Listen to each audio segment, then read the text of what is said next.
حضور اکرم صلی اللہ علیہ وآلہ وسلم کی آزاد کردہ باندی حضرت میمونہ رضی اللہ عنہا فرماتی ہیں کہ میں نے عرض کیا، یا رسول اللہ صلی اللہ علیہ وآلہ وسلم، ہمیں بیت المقدس کے متعلق بتائیے۔ آپ صلی اللہ علیہ وآلہ وسلم نے ارشاد فرمایا کہ وہ قیامت کے لیے اٹھائے جانے اور جمع کیے جانے یعنی محشر کی سرزمین ہے۔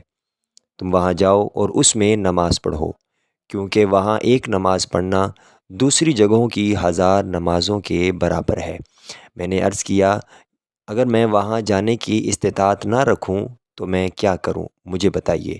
آپ صلی اللہ علیہ وآلہ وسلم نے ارشاد فرمایا کہ وہاں کے لیے تیل ہی بھیج دو جو وہاں کی قندیلوں میں جلایا جا سکے، کیونکہ جس نے ایسا کیا وہ بھی وہاں جانے والے کی مانند ہے۔